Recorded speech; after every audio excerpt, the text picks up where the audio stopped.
Yo, what's good? This is Mike. I'm Mike. I'm Mike. And I'm Mike. And you're watching What's First.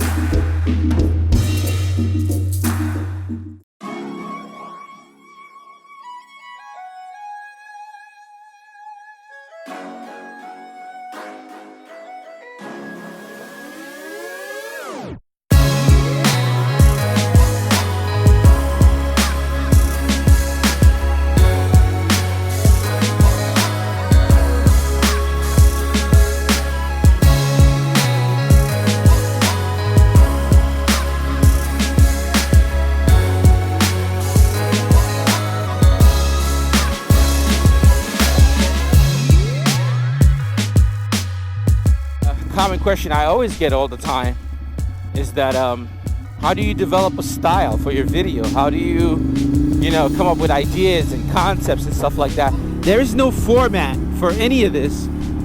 For some people, they use formats and they continue using that, and that's cool too. Great. I'm not a really big fan of having a solid format because I believe in got that alarm. I believe in continue pushing forward, pushing creativity and evolving.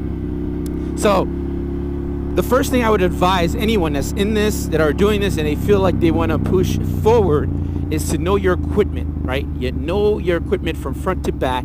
I don't care if it's a GoPro Hero 4 Session, a GoPro Hero 4 Black, or freaking camera part 2 from nobody knows what it is. Just know it really well, know the capabilities, know exactly what it could do, what it can't do, know the limits. Basically, if you can't shoot at night, or if you can shoot in the daytime, if you could shoot, evening or just early in the morning. Understanding these limits and understanding what the equipment can do for you can really set boundaries. And when I say boundaries, for a lot of good reason, right? One, you know what you could do and what you can't do. Then you can actually work within those. This is my junior high school, but no, sorry, my elementary school. That's my elementary school right there, guys. Oh, man, I love this place, man. So, yeah. Basically, understanding what you could do, what you can't do, can be a great asset to you. Basically, you can act. If I say basically one more time, I'm punch myself in the head. Knowing what you could do, what you can't do is very important. And that way, you're basically in a bounding box, and you just got to get as creative as you can within that box, in that environment, and really blow people's minds. Oh man, this is cool. I forgot to say this. If you're into old hip-hop movies, if you watch Juice, this is the area Juice was shot, guys. I know a lot of this is not being done while we're riding, but then again, I want to bring this up and I want to kind of point these out. These buildings you're seeing here, if you watch Juice, of course, H&R Block wasn't there before, where Q and them were shooting, or they live up there yelling down the block, down the store. This is this area they shot Juice. If you guys are more interested in that stuff, make sure you give the video a big thumbs up and leave a comment down below, and I'll explore that a lot more so you can see.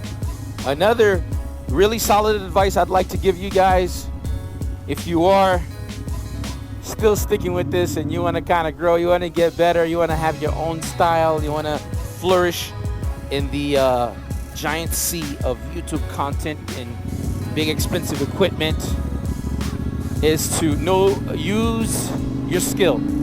So a lot of us get on a bike, we already know how to ride a bike. If you really burn out, you start. Know your skill. So for example, I have a background with art and design and stuff like that. You might see a little bit of that aspect in these videos because I'm using the skill that I know best and using my bounding box to make even better content. I think it's one thing you need to know, right? Having that skill specifically. Some people are designers, some people are artists, they paint, some people does music. Again, I'm speaking in a very small scale here, but when you really think about it in the grand scheme of thing, I can't even go in here. Let's go down this way. We're by the college, so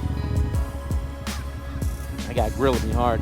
So yeah, use the skill that you know. Maybe you're a good storyteller. Maybe you're a good writer. Maybe it doesn't have to be like, just because I say design or art or whatever, don't worry about that. Maybe you're very good at, having a conversation. That's a huge part of vlogging, right?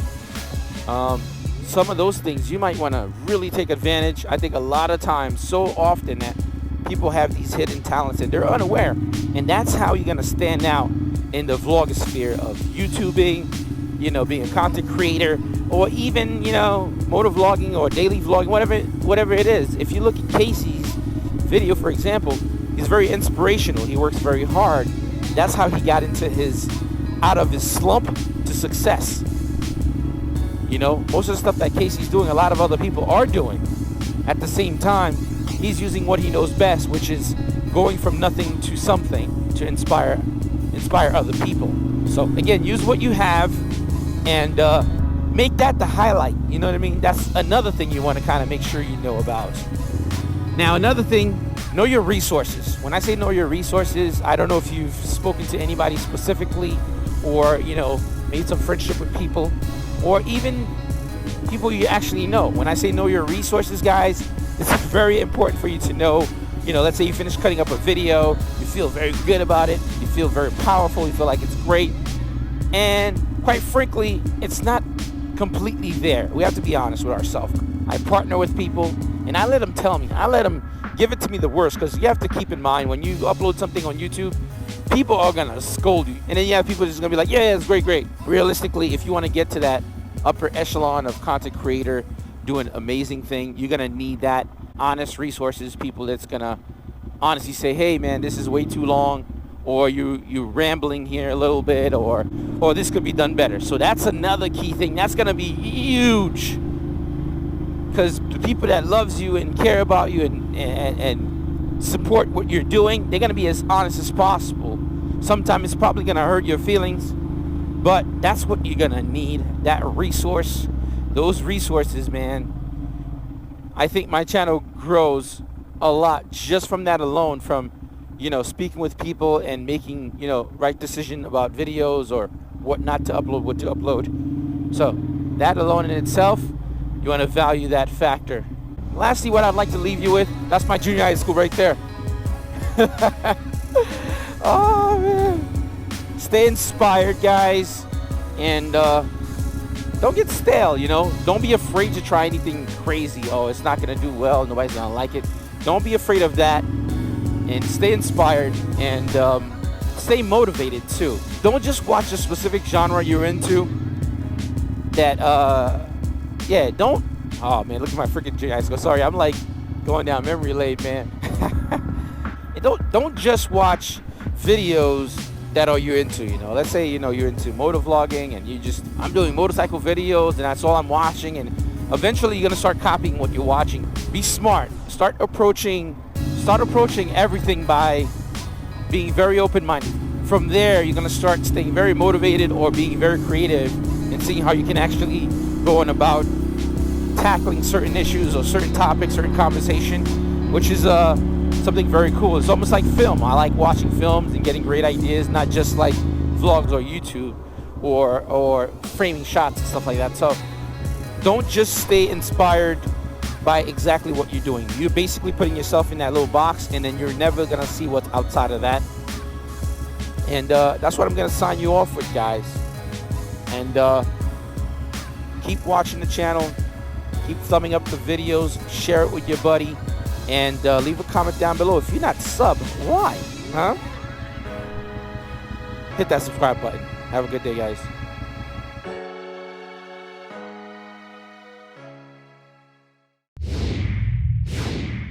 To kind of start there, I like to come back here just to kind of remind myself where I came from. Wow, look how clean that pool is now, man. We used to sneak in this pool as kids and stuff too. Climb this stupid thing here and swim at night and stuff like that. My buddies and I, good times, man.